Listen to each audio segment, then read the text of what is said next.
हर दिन एक नया जख्म। बस मेरे भाई यहां पर यही रवैया एसएससी आप बच्चों के साथ में अपना रही है, और ये सिर्फ 1 2 4 10 बच्चों के साथ में नहीं हो रहा है, ये पूरे के पूरे 1 करोड़ युवाओं के साथ में होने वाला है। मैं बात कर रहा हूं यहां पर एक ऐसे मुद्दे के ऊपर में जिससे 1 करोड़ लोग प्रभावित होने वाले हैं। जी हां, बिल्कुल एग्जाम सेंटर्स में हो रही दिक्कतों को लेकर के एसएससी एक ऐसे कदम पर, एक ऐसे मिशन पर चल पड़ी है जहां पर उसकी हरकतें ऐसी बयान कर रही है कि जनरल कंपटीशन को खत्म ही करना चाहती है। मेरे भाई अभी जो पेपर कंडक्ट होता था एसएससी में, वो टीसीएस कंडक्ट करवाती थी। सेंटर भी उसके होते थे, लैब भी उसके होते थे, लोग भी उसके होते थे, पेपर भी उसका होता था, और बहुत बढ़िया तरीके से पेपर चल रहा था।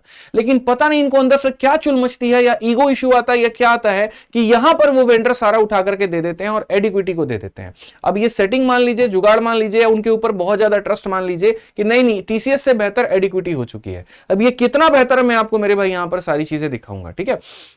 अब एडिक्विटी आपका पेपर कंडक्ट करवाएगी तो सेंटर भी उसके होंगे, लोग भी उसके होंगे, तो हमें कोई दिक्कत नहीं है पेपर कंडक्ट करवाए, कोई हमारा रिलेटिव नहीं लगता है वहां पे। हमें दिक्कत इस बात से है कि बच्चों को प्रॉब्लम नहीं होनी चाहिए, लेकिन ऐसा दूर दूर तक कहीं पर भी नहीं हो रहा है। जितने भी पेपर्स अभी स्टार्ट होने वाले हैं, जिनमें सबसे पहले स्टार्ट हुआ है आपका सिलेक्शन पोस्ट का, इसके अंदर में 2423 वैकेंसी है, और इसमें 30 लाख के करीब में बच्चों ने फॉर्म भरा। कोई ज्यादा बच्चों की संख्या थी नहीं, तो आराम से जो वो सेंटर्स ऑप्ट करते हैं वहां पर दिए जा सकते थे, क्योंकि इसके पहले जो टीसीएस पेपर कंडक्ट करवाता था तो वो बच्चों को वही सेंटर देता था जो वो ऑप्शन में चूज करते थे, और बड़ा सही भी होता था। अब मैं दिल्ली हूं, मान लीजिए दिल्ली में मेरी तैयारी चल रही है, दिल्ली में मेरी पढ़ाई चल रही है, तो हम दिल्ली हो गया, अलवर हो गया और अजमेर हो गया, इन 3 सेंटर्स को चूज कर लेते थे। इसमें मेरे भाई मान लीजिए कि कहीं पर मेरा आ गया तो हम जाकर के पेपर दे देंगे। लेकिन सोचिए कि अगर यही मुझे कर्नाटका भेज दिया जाए तो मेरे लिए कितनी बड़ी परेशानी की बात है। एक ऐसे राज्य में पेपर देना जहां का आबो हवा मैं नहीं जानता हूं, कौन सी ट्रेन जाती है, कहां मुझे रुकना होगा, कैसे मुझे खाना होगा, क्या मुझे ठहरना होगा।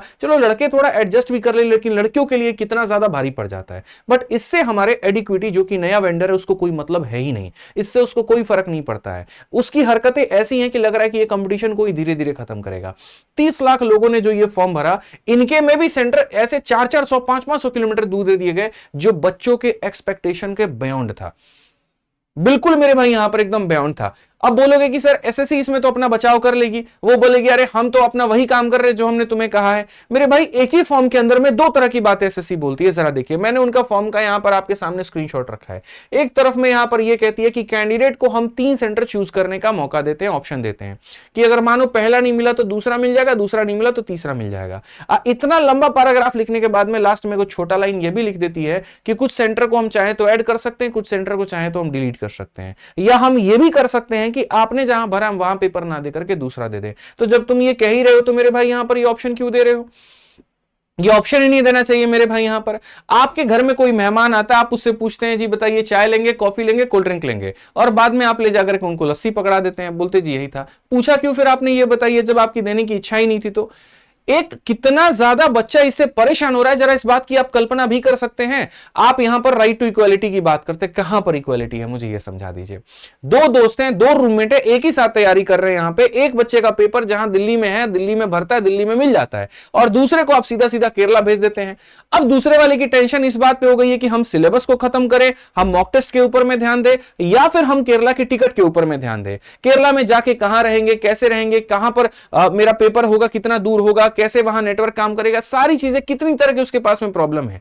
जिस बच्चे ने जीवन काल में, कई ऐसे बच्चे हैं जो अपने डिस्ट्रिक्ट से, अपने राज्य से बाहर नहीं निकले, कई तो ऐसे जो ट्रेन में तक नहीं बैठे, आप एक पेपर दिलाने के लिए उतना दूर भेज रहे हैं। क्या यही यहां पर सरकार ने सोचा था? कैसे इसी उद्देश्य के साथ में सरकारी नौकरी लाई गई थी? चलिए मैं आपको एक और छोटी सी बात बताता हूं। फॉर्म की जो फीस होती है वो 100 रुपए होती है, और लड़कियों के लिए तो फॉर्म फ्री होता है, ठीक है। लेकिन जिस तरीके से आप 400-400 500-500 किलोमीटर सेंटर दूर भेज रहे हैं, आप इस बात की कल्पना भी कर पा रहे हैं कि वहां पर उस सेंटर तक पहुंचने के लिए एक बच्चे का कितना किराया लग रहा है। उस किराए के डर के चक्कर में, उस किराए के चक्कर में मेरे भाई लोग नहीं जा रहे हैं पेपर देने। मेरा एक दोस्त था यहां पर, उसका सेंटर 400 किलोमीटर दूर आ गया, उसके पास इतने पैसे नहीं थे कि वो जाकर के वो पेपर दे पाए, और उसके चक्कर में उसने वो पेपर छोड़ दिया। ऐसे कई सारे ऐसे कैंडिडेट होंगे जो शिफ्टिंग के वजह से पेपर देने नहीं जाएंगे, जिसमें नुकसान हमारे देश का है, नुकसान उस युवा का है जिसके अंदर में काबिलियत थी लेकिन पैसे नहीं थे, और पैसे नहीं देने के कारण में वो सेंटर तक नहीं पहुंच पाया। कभी सोचा आपने कि फॉर्म की फीस 100 रुपए क्यों रखी जाती है? लड़कियों के लिए मुफ्त क्यों रखा जाता है? इसी वजह से, ताकि राइट टू एजुकेशन हो पाए, यहां पर सबको बराबर मिल पाए। सारे के सारे जिनके पास में सामर्थ्य, 100 रुपए तो लगभग हर बच्चे के पास होते हैं, इतने रुपए में वो आराम से फॉर्म भर सकता है। लेकिन 5,000 रुपए, 10,000 रुपए हर बच्चे के पास में नहीं होते। सरकारी नौकरियों के फॉर्म के फीस इसीलिए कम रखे जाते हैं ताकि एक आम वर्ग का बच्चा उसको भर पाए, वो सपना देख पाए सरकारी नौकरी पाने का। लेकिन जिस तरीके से आपने हरकतें की, उसके सपनों को ही आपने तोड़ दिया है, उसके हिम्मत को आपने तोड़ दिया है, उसके मां बाप के जो सपने थे, जो उसने अपने सपनों के साथ जो मेहनत की, वो सब का सब धाराशायी होते दिख रहे हैं। आप यहां पर देखिए किस तरीके से सेंटर्स मिला है।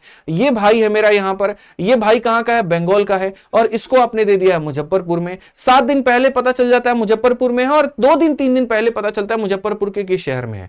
अब सारा टाइम इसका इसी टेंशन में लगा हुआ है कि सर मैं यहां पर टिकट कैसे कराऊं, वहां जाऊंगा तो रुकूंगा कैसे।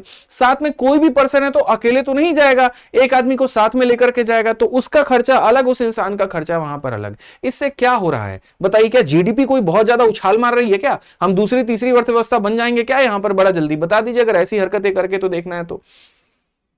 आज एक कांवड़िया भी कहीं पर जा रहा होता है ना, तो सरकार इतनी व्यवस्था करती है कि चलो वो रुकेगा कहां पे, ठीक है, यहां पर जो है विश्राम कहां पर करेगा, किस तरीके से करके, हर बात का जो है सरकार ध्यान रखती है। आपने तो इतना इतना सेंटर दूर भेज दिया और कहीं पर उसके बारे में कोई फैसिलिटी की सोचा ही नहीं। चलो ठीक है, बच्चा हरा थाका इस मुजफ्फरपुर के सेंटर पे पहुंच भी जाए और जाकर के उसको पता है वहां पर क्या मिलता है। एक ऐसा सेंटर जो जर्जर अवस्था में है, जहां पर नीचे में जो है सेंटर बना हुआ है और ऊपर में वहां पर अभी काम चल रहा है। और काम किस चीज का चल रहा है? जल्दी जल्दी दीवार खड़ी करो, जल्दी जल्दी टेबल लगाओ ताकि तुरंत अप्लाई कर देंगे। ये भी एक और सेंटर हो गया, 50 सीटें मेरी और आ गई और आपको जो है तुरंत सेटिंग करके आप उस इंसान को सेंटर अलॉट कर दोगे और बच्चा पहुंचेगा। आप तो ये नहीं देखने जाते हो कि वहां पर पंखा है कि नहीं है, वहां पर लाइट प्रॉपर है कि नहीं है, वहां के कीबोर्ड में दीमक चल रहे हैं या कीबोर्ड सही में काम भी कर रहा है। आपको तो इससे मतलब ही नहीं है। हाँ, किसी ने कह दिया जी हमारे पास 100 कैपेसिटी है, आप तुरंत वहां पर दे देते हो। अब चाहे 100 सीटिंग की कैपेसिटी में सिस्टम काम करे ना करे, इससे आपको कोई मतलब नहीं है। अब बोलोगे ये तो काम एडिक्विटी कह रही है, हमको क्यों कह रहे हो? तो एडिक्विटी को सौंपा भी तो आप ही ने है, तो सवाल तो आप ही से पूछे जाएंगे। इन बच्चों की क्या गलती है? जो कोई राजस्थान का है आप उसको अंडमान निकोबार भेज देते हैं। अरे ये समझ में आता है कि मन मुताबिक हमारी पोस्टिंग नहीं मिल सकती, लेकिन कम से कम फॉर्म भरते तो मन मुताबिक सेंटर तो मिल सकता है। हमने कौन सा कह दिया कि वो वाला फलाना वाला सेंटर जो हमारे फूफा चला रहे उसमें हमारा पेपर दे दो। हम तो ये कहते जी पूरा दिल्ली है, दिल्ली में हमें कहीं पर दे दीजिए, बिहार है, बिहार में हमें कहीं पर दे दीजिए। लेकिन इसका मतलब ये थोड़ी है कि राजस्थान वालों को आप अंडमान निकोबार भेज देंगे। जो इंसान यहां पर कल्पना भी नहीं कर सकता, समंदर हिल करके उसको जाना पड़ेगा।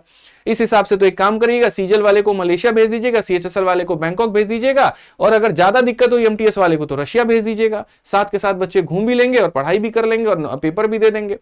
पेपर कराने के मूड में तो आप है ही नहीं, आप तो वर्ल्ड टूर करवा रहे हैं जी, आओ खेलते हैं यहाँ पर टूर टूर करके। और इस तरीके से बच्चे देखो ना, सामने मेरे भाई आप देख सकते हैं यहां पर कि ये जो बच्चा है, ठीक है, आप देखो अंडमान निकोबार तक इन लोगों ने भेज रखा है। बेशर्मी की भी एक हद होती है कि हाँ चलो ठीक है हम थोड़े बेशर्म हो गए, समझ में आता है, इतनी बेशर्मी भी क्या करनी। लड़कियों के लिए किस तरह की परेशानी हो सकती है, आप बच्चों से नहीं जुड़े ना, तो आपके पास में ये मैसेजेस नहीं आते होंगे। आप बोलिए हम आपको भेज देते हैं, हमारे पास में ऐसे मैसेजेस आते हैं कि हम सर फलाने जगह के, हमारा यहां भेज दिया गया, हमारा कहीं पर इससे कोई मतलब नहीं है, कोई पर हमारा कोई ताल्लुकात नहीं है, हम नहीं जानते हम कैसे पेपर दें। अब बच्चे को अपने सिलेबस की टेंशन नहीं है, अपने मॉक के मार्क्स को बढ़ाने की टेंशन नहीं है, अब टेंशन ये आ गया कि हम पहुंचे कैसे यहां पे। इस बच्चे का ये कहना जी हमने यहां पर ये 3 प्रीलिम्स भरे थे, कोलकाता, सिलीगुड़ी, दुर्गापुर, और जितने पेपर दिए हमारा हमेशा इसी में आया, और इसको भेजा कहां? मुजफ्फरपुर में। और फिर यहां पर जब बच्चा किसी दूसरे राज्य में जाकर के पेपर देता है, फिर वहां पर वही वीडियोस आते हैं, तुम हमारे राज्य में क्यों आ गए, कैसे आ गए यहां पर, फिर वहां पर सारी दंगे फसाद अलग चीजें होती हैं। तो मेरे भाई मेजर इश्यूज यहां पर क्या है? सेंटर जो बच्चों ने चूज किया है, कुछ बच्चों को तो उनके हिसाब से सेंटर दे दिया गया और कुछ बच्चों को उनके हिसाब से सेंटर नहीं मिले। थोड़ी बहुत संख्या हो तो समझ में आता है, लेकिन अगर 30 लाख के फॉर्म में अगर मान लीजिए 3000 बच्चा भी परेशान हो रहा है, तो जो सीजल का फॉर्म भरा जाएगा उसमें 40 से 50 लाख लोग फॉर्म भरते हैं, सीएचएसएल भरा जाएगा उसमें 30 से 40 लाख लोग फॉर्म भरते हैं, एमटीएस में संख्या उतनी है, जीडी में और ज्यादा संख्या है। तो ये तो पूरा भारत भ्रमण अभी होने वाला है और तरीके से होने वाला है। कहां से एक बच्चा लेकर के आएगा इतना पैसा? सीजल के लिए 10,000 रुपया, सीएचएसएल के लिए 10 से 15,000 रुपया, एमटीएस के लिए अगर इतना पैसा होता तो सरकारी नौकरी की तैयारी वो थोड़ी करता, वहां पे ढंग से बढ़िया से दुकान खोल करके अपने चला रहा होता, अपने खेती कर रहा होता, अपने जीवन में कुछ और काम कर रहा होता, सरकारी नौकरी की तैयारी तो नहीं करता कम से कम। तो या तो आप फॉर्म में ऑप्शन मत दीजिए, आप नोटिफिकेशन में मत दीजिए कि भैया हम तुमको तुम्हारे हिसाब से सेंटर भरने देंगे, या आप देते हैं तो आप बच्चों को दूर मत भेजिए, इस बात को ध्यान रखिए। बच्चों आप लोगों से मेरा सीधा सा कहना है कि ये अभी एक छोटा सा ये ट्रेलर था इनकी तरफ से, अभी चीजें बहुत बदलने वाली हैं। लेकिन एसएससी में आपको एक बात बता दूं, ये 2025 है, जहां पर इस गवर्नमेंट ने 2047 का बेशक लोगों के दिमाग में जो है विजन भर दिया हो, लेकिन हम जीते युवा 2025 में, हमें 2047 नहीं चाहिए। नहीं चाहिए हमें मेरे भाई यहां पर उतना लंबा विजन, हम इसी में बात करेंगे।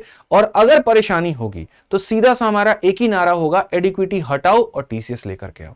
अगर इस तरीके से एडिक्विटी अपनी मनमानी करती है, इस तरीके से वो बच्चों को परेशान करती है, तो शायद वो चंद दिन की मेहमान होने वाली है, इससे ज्यादा वो ज्यादा दिन नहीं रह पाएगी। सबसे पहले आवाज यहीं से उठेगी, पूरे भारत में गूंजेगी, और हर शिक्षक को मुझे लगता है इसके ऊपर में बात करना चाहिए, क्योंकि जो बच्चे प्रभावित हो रहे हैं वो सिर्फ आदित्य रंजन के नहीं है, वो बच्चे मेरे भाई हर टीचर के, हर इंस्टीट्यूट के, हर संस्थान के, हर व्यक्ति के मेरे भाई यहां पर है।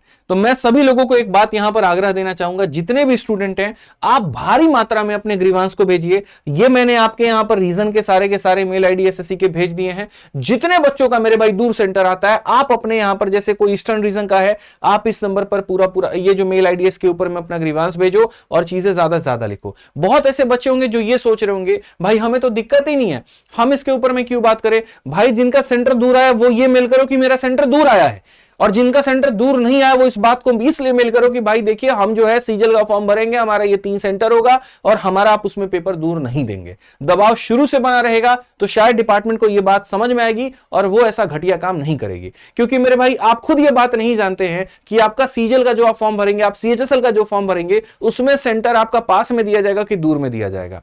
तो ये इंतजार मत करो मेरे भाई कि अच्छा हमारे साथ में अभी नहीं हुआ तो हम इसके ऊपर बात नहीं करेंगे। यहां पर ये अन्याय हर किसी के साथ में होगा, तो आवाज पहले से उठा करके रखो, ठीक है। और यहां पर ये जो हर दिन एक नई तरीके से यहां पर बच्चों के ऊपर में दबाव बनाया जा रहा है ना, उनको एक तरीके से यहां पर मतलब तुम कत्लेआम कर नहीं रहे लेकिन कत्लेआम के लिए छोड़ भी नहीं रहे, मतलब कुछ गया भी नहीं और कुछ बचा भी नहीं, बस वो वाली कहानी बच गई है।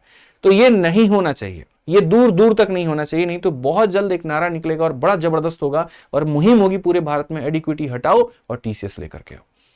तो इसको जल्दी से जल्दी ठीक किया जाए और सीजल में ऐसी परेशानी ना है, इस बात का ध्यान रखा जाए। बस मेरी इतनी आग्रह है एसएससी से, विनम्र निवेदन है, आप विनम्रता से ही समझें, बस इतना सा मेरा कहना है। बाकी बच्चों आपके पास कोई और भी इशू आता है आप इस वीडियो के कमेंट बॉक्स में बताएं और चैनल को सब्सक्राइब करके रख लीजिए, क्योंकि आपके हर बात का यहां से आवाज उठाया जाएगा, आपके हर मुद्दे के ऊपर में यहां से बात की जाएगी और किसी तरीके से किसी को भी नहीं छोड़ा जाएगा। आज के लिए इतना ही, जय हिंद।